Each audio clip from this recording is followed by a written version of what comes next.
Socrates. The name itself conjures up images of ancient Greece. Think togas, philosophical debate, and perhaps a rather distinctive nose. He was a fixture in Athens around the 5th century BCE. Curiously, this man who so profoundly shaped Western thought never wrote a single word down. Or if he did, it hasn't survived the munchings of time. What we know of him comes mainly through the writings of his students. Plato, his most famous pupil, is our primary source. Xenophon offers another perspective. These accounts paint a picture of a truly unique individual. He was not your typical Athenian gentleman of leisure, though he certainly had the time for endless conversation. His significance cannot be overstated, truly. Before Socrates, Greek philosophers mostly pondered the cosmos. They asked, "What is the world made of?" Socrates, bless him, turned the philosophical gaze inwards. He was more interested in human affairs. He wanted to know about ethics, virtue, and justice. How should one live? What is a good life? His famous assertion, "The unexamined life is not worth living," became his clarion call. This shift was revolutionary. It laid the groundwork for much of what we now call moral philosophy. Athens, with its bustling agora, was his classroom and his laboratory. Imagine Athens at that time. It was a vibrant, often chaotic city-state. It had recently endured the Peloponnesian War, a long and bruising conflict with Sparta. The city was still licking its wounds, both physically and psychologically. Political stability was a rather fragile commodity. Socrates, with his unusual appearance, often described as stout, with bulging eyes and a snub nose, was a familiar sight. He wandered the streets, often barefoot, engaging all sorts of people in conversation.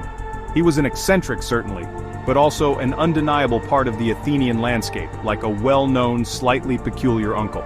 So why the gadfly? Socrates himself used this metaphor.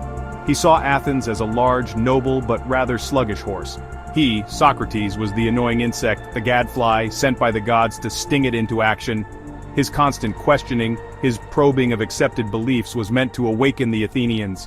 He wanted them to think critically about their values and their lives.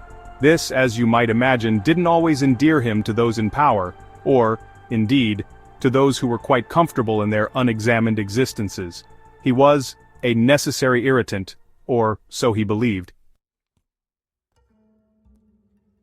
Socrates came from rather humble beginnings, not the aristocratic circles one might expect. His father, Sophroniscus, was reportedly a stonemason, a sculptor perhaps. His mother, Phaenorete, was a midwife. Socrates sometimes playfully compared his own philosophical work to midwifery. He didn't claim to give birth to ideas himself. Instead, he helped others bring their own nascent thoughts into the world. He established no formal school, unlike Plato with his academy. He charged no fees for his conversations, a point of pride for him. His teaching happened in public squares, gymnasia, and private homes, wherever people would gather and talk. His philosophical focus was relentlessly on virtue and knowledge. He passionately believed that true knowledge was the key to living a good life. If one truly knew what was good, one would inevitably do good. Wrongdoing, in his view, stemmed from ignorance. People didn't commit evil acts willingly, but because they mistakenly believed those acts were somehow beneficial or right. This led to another of his famous dictums, "Know thyself." Self-examination was crucial. Understanding one's own beliefs, assumptions, and yes, ignorance, was the first step towards wisdom and virtue. This was a challenging path, requiring constant effort. Adding to his mystique was his claim of a daimonion. This was a kind of divine sign, an inner voice. It wasn't something that told him what to do, interestingly. Rather, it warned him against certain actions. If he was about to do something unwise or harmful, this inner voice would intercede. This personal divine guidance was quite unorthodox. It could easily be misinterpreted by his contemporaries. Some might have seen it as a claim to a private, unapproved deity. This, as we shall see, would form part of the charges laid against him, a hint of religious nonconformity. It's also important to contrast Socrates with the Sophists. The Sophists were popular professional educators in Athens. They taught rhetoric and other skills needed for public and private success. They often charged hefty fees for their instruction. Socrates, however, was critical of them. He felt they were more concerned with persuasive speaking, even if it meant twisting the truth, rather than with genuine understanding. He sought truth for its own sake, not for material gain or political advantage. His refusal to take money set him apart. It also, perhaps, made some of the more commercially minded sophists view him with suspicion or even disdain. Now let's delve into this famous Socratic method. It wasn't a lecture series or a set curriculum, it was a dynamic form of cooperative, argumentative dialogue.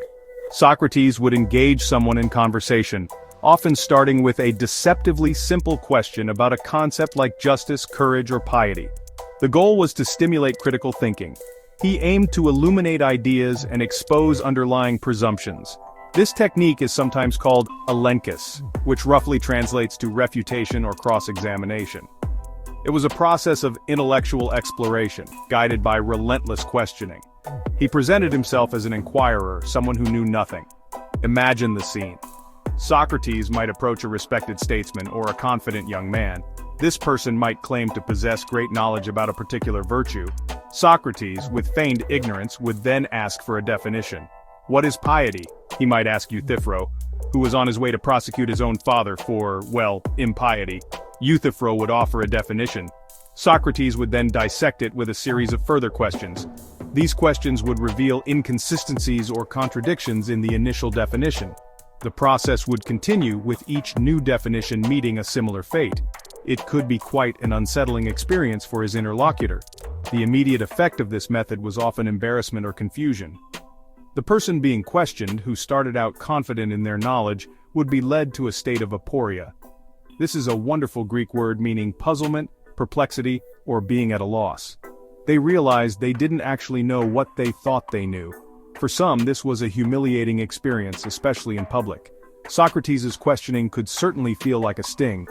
It challenged long-held, unexamined beliefs. It undermined the authority of those who claimed expertise without true understanding. This didn't always win him friends, as you can imagine. However, the ultimate aim of the Socratic method was not to humiliate. It was constructive. Aporia was not the end point, but a necessary starting point.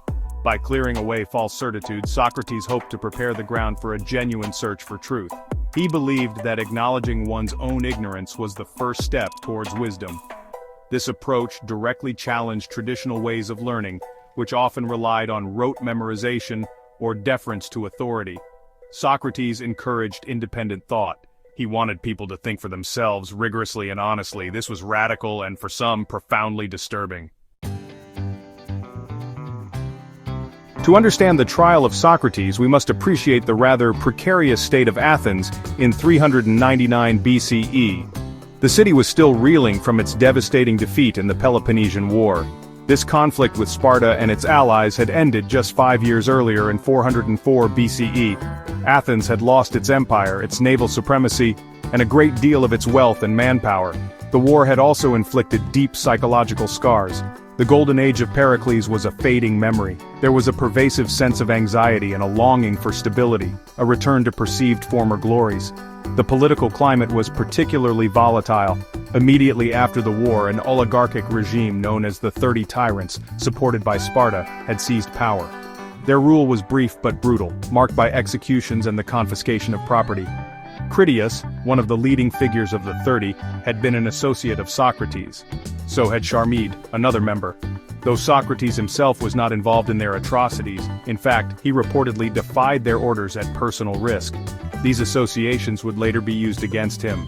Guilt by association is an old and effective tactic. Democracy was restored in Athens after the overthrow of the 30 tyrants. However, this restored democracy was fragile. It was understandably suspicious of anyone perceived as anti-democratic or critical of its institutions. There was a strong desire to find scapegoats for the city's misfortunes. People were looking for explanations, for someone to blame for the decline and the moral confusion. In such an atmosphere, unconventional thinkers like Socrates, who constantly questioned established norms and authorities, could easily become targets. The desire for unity could curdle into intolerance of dissent. Beyond the immediate political turmoil, there were broader social anxieties. Traditional Athenian values seemed to be eroding. The war and its aftermath had shaken people's faith in the old ways. Some Athenians viewed Socrates' philosophical inquiries and the questioning attitude he fostered in his young followers as contributing to this moral decay. They saw him as a dangerous influence, undermining respect for elders, for the gods, and for the laws of the city. His relentless questioning, intended to provoke thought, was interpreted by some as an attack on the very fabric of society. The city was on edge, and Socrates was walking a tightrope. Section 5. The accusations, impiety and moral treason. The formal charges against Socrates were brought forward by three main accusers. There was Meletus, a rather obscure young poet, possibly acting as the frontman for more influential figures. Then came Anytus, a powerful and respected politician, a tanner by trade, who had been a prominent figure in the restoration of democracy. Finally, there was Lycon, an orator, about whom less is known. These three men represented different segments of Athenian society: the arts, politics and craftsmanship, and rhetoric. Their coalition suggested a broad base of discontent with the philosopher, or at least a desire to silence him. The first specific charge was that of impiety, or asabeia in Greek. This was a serious accusation in a city where religion was deeply intertwined with civic life. Socrates was accused of not believing in the gods recognized by the state. Furthermore, he was charged with introducing new, strange, or private deities. This latter part likely referred to his daimonion, that inner divine voice he claimed guided him. To his accusers, this sounded like he was inventing his own personal gods, thereby undermining the established religious order of Athens. Such a charge played on fears of divine displeasure and social disruption. The second major charge was that Socrates was corrupting the youth of Athens. This was perhaps the more emotionally charged accusation for many Athenians. His accusers claimed he was leading young men astray from traditional Athenian values and beliefs. By teaching them to question everything, including the wisdom of their elders and the authority of the state, he was seen as fostering disrespect and insubordination. Some of his former associates like Alcibiades and Critias had indeed caused Athens considerable trouble. It was easy, though not entirely fair, to blame Socrates for their later actions, suggesting his teachings had a pernicious influence. Underlying these formal charges were likely a host of other motives. Personal grudges undoubtedly played a part. Socrates, with his relentless elenchus, had embarrassed many prominent Athenians over the years. Anytus, for example, may have felt personally slighted, or believed Socrates' influence was genuinely harmful to his political vision for Athens. The charges themselves were somewhat vague. This vagueness, however, made them difficult to refute definitively. They tapped into general anxieties about social change, religious orthodoxy, and the proper upbringing of the next generation. Socrates was, in essence, accused of being a dangerous intellectual and moral subversive. Section 6. The Apology. Socrates stands his ground. When Socrates finally stood trial, his defense, or apologia in Greek, was anything but an apology in the modern sense of expressing regret. He wasn't there to say sorry. Plato's Apology provides our most detailed account of Socrates' speech to the massive Athenian jury, which likely consisted of 501 citizens. Throughout the proceedings, Socrates maintained a calm, rational, and at times even defiant demeanor. He spoke plainly, without the rhetorical flourishes common in Athenian courts. He was there to speak the truth as he saw it, not necessarily to win an acquittal at any cost. This was his philosophical integrity on full display. Addressing the charge of impiety, Socrates mounted a clever defense. He pointed out the contradiction in Meletus's accusation. How could he be an atheist, not believing in any gods, and simultaneously introduce new gods? He affirmed his belief in the divine, perhaps even a deeper, more personal understanding of it than his accusers possessed. He recounted the story of the oracle at Delphi, which had famously declared that no one was wiser than Socrates. This pronouncement, he explained, had set him on his lifelong mission to question others to understand the oracle's meaning, discovering that true wisdom lay in recognizing one's own ignorance. His philosophical life, therefore, was a divine service. Regarding the charge of corrupting the youth, Socrates argued that he actually improved them. He did this by encouraging them to care for their souls and to seek virtue and wisdom above all else. If he did corrupt them, he argued, it must have been unintentional. Surely no one would willingly harm their own community, as that would ultimately harm themselves. He pointed to his own poverty as evidence that he derived no personal gain from his interactions. He never charged fees, unlike the sophists. He asked why none of the supposedly corrupted youths or their families had come forward to accuse him if he was truly such a malevolent influence. Throughout his defense, Socrates refused to resort to the emotional appeals common in Athenian trials. He did not bring his weeping wife and children to court to beg for mercy. He considered such displays to be beneath his dignity and an insult to the jurors' intelligence. Instead, he characterized himself as a gift from the god to Athens, the gadfly stinging the sluggish state into thoughtful action. When it came to proposing an alternative penalty after an initial vote, instead of suggesting exile, he provocatively suggested he deserved free meals in the Prytaneum, an honor reserved for Olympic victors and city benefactors. This was pure Socrates, principled, ironic, and utterly unapologetic. Section 7. A city's judgment, the narrow verdict. The Athenian legal system was quite different from our modern courts. There was no judge in the way we understand it, and no professional lawyers for the prosecution or defense in the same structured capacity. Instead, large juries of citizens chosen by lot listened to speeches from both the accuser and the accused. These jurors then voted directly on guilt or innocence. For Socrates' trial, the jury was substantial, likely 501 men, ensuring a broad representation of the citizenry. After hearing the accusers and then Socrates' lengthy and unconventional defense, these citizen jurors cast their ballots. The initial verdict was guilty. However, the margin was surprisingly narrow. According to Diogenes Laertius, who wrote centuries later but drew on earlier sources, Socrates was convicted by 280 votes to 221. This meant that if only 30 more jurors had voted for acquittal, he would have been found innocent. This close vote is significant. It shows that a substantial portion of the Athenian jury, nearly 45%, was not persuaded by the accusations. Socrates clearly had considerable support, or at least many jurors doubted the case against him. The city was, in a very real sense, divided over the philosopher. Following the guilty verdict, Athenian legal procedure required a second phase, the penalty phase. Both the prosecution and the defendant proposed a penalty, and the jury then chose between the two. Miletus and his fellow accusers proposed the death penalty. This was the ultimate punishment reserved for the most serious crimes. Socrates was then given the opportunity to propose an alternative. This was his chance to suggest a more lenient sentence, such as exile, a hefty fine, or even disenfranchisement. A reasonable counter-proposal might well have swayed the jury away from the harshness of death. However, Socrates, being Socrates, did not choose the path of least resistance. As mentioned, he first ironically suggested he deserved to reward free meals at public expense in the Prytaneum. He then, perhaps more seriously but still inadequately, proposed a very small fine of 1 mina, later increased to 30 minae at the urging of his friends Plato, Crito, Critobulus, and Apollodorus, who offered to pay it. This was seen by many jurors as arrogant. He seemed to be mocking the court and not taking the guilty verdict seriously. His refusal to propose a substantial conventional alternative penalty likely angered many who had initially been on the fence or even sympathetic. Consequently, the vote for the death sentence was by a much larger margin than the vote for guilt.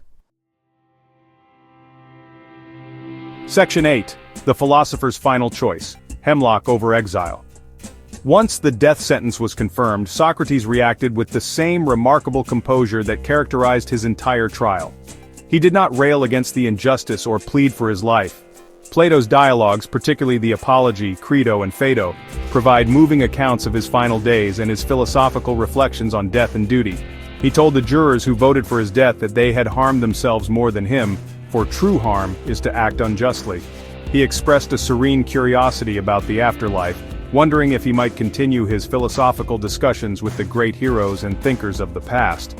During the weeks between his sentencing and execution, delayed due to a religious festival, Socrates' friends, led by his wealthy and devoted companion Crito, made arrangements for his escape from prison. They had bribed the guards and secured a place of exile for him. Crito visited Socrates in his cell and passionately argued for why he should flee. He spoke of the grief it would cause his friends, the damage to their reputation if they were seen as unwilling to help, Socrates' duty to his young sons, and the inherent injustice of the verdict. Surely, Crito argued, Socrates should not cooperate with his enemies in his own unjust destruction. Socrates listened patiently to Crito's heartfelt pleas, but ultimately refused to escape. His reasoning, laid out in the Crito, is a profound meditation on the social contract and the citizen's duty to the law. He personified the laws of Athens, imagining them speaking to him. They would argue that he had lived his entire life under their protection and benefit. He had tacitly agreed to abide by them by choosing to remain an Athenian citizen. To now defy them, even if he believed this particular judgment was unjust, would be to undermine the entire legal system. He could not pick and choose which laws to obey. Fleeing would be a betrayal of his principles. The final scene, described with poignant detail in Plato's Phaedo, portrays Socrates facing death with extraordinary courage and tranquility. Surrounded by his grieving friends, he calmly drank the cup of hemlock, the poison prescribed by the state. He continued to engage in philosophical discussion, comforting his companions and speaking about the immortality of the soul until the poison took its final effect. His last words were reportedly, "Crito, we owe a rooster to Asclepius, please don't forget to pay the debt." This final, enigmatic instruction has been interpreted in many ways, perhaps as a thanksgiving for healing from the sickness of life. His death became a powerful testament to his philosophical convictions. Section 9. Whispers Through Time, The Legacy of Socrates' Trial. The trial and death of Socrates in 399 BCE were not just a dramatic episode in ancient Athenian history. They became a philosophical turning point with lessons that resonate powerfully even today. One of the most immediate and enduring lessons concerns freedom of speech and thought. Socrates was, in essence, put to death for his ideas and his method of questioning. His trial serves as a stark reminder of how fragile these freedoms can be, even in a society that prided itself on its openness. It raises the perennial question, where is the line between legitimate critical inquiry and speech that a society deems too dangerous to tolerate? The trial also offers a sobering reflection on the nature of democracy. Athens was a democracy, yet it condemned one of its greatest thinkers. This demonstrates that democratic systems are not infallible. They can be swayed by emotion, prejudice, political maneuvering, and the persuasive rhetoric of demagogues. The tyranny of the majority, where the will of the larger group can unjustly suppress the rights or views of minorities or individuals, is a danger that Socrates' fate vividly illustrates. It underscores the need for robust protections for individual conscience and dissenting voices within any democratic framework. True democracy requires more than just majority rule. It requires a commitment to justice and truth. Perhaps the most profound legacy of the trial is the demonstration of the enduring power of ideas. Though the Athenian state silenced Socrates the man, it could not extinguish his philosophical spirit. His ideas, meticulously recorded and brilliantly developed by his student Plato and also by Xenophon and others, spread far and wide. Socratic thought became a foundational pillar of Western philosophy. His emphasis on ethics, self-examination, and the pursuit of wisdom through reason continued to inspire thinkers for millennia.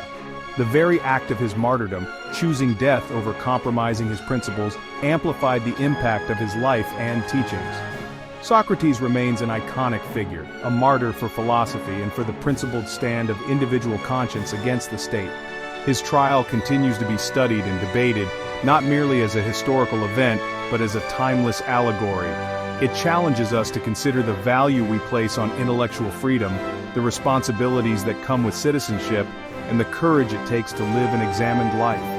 The questions Socrates posed to the Athenians, what is justice, what is virtue, how should we live, remain profoundly relevant. His legacy is a testament to the fact that ideas, truly powerful ideas, can indeed change the world long after their proponents are gone.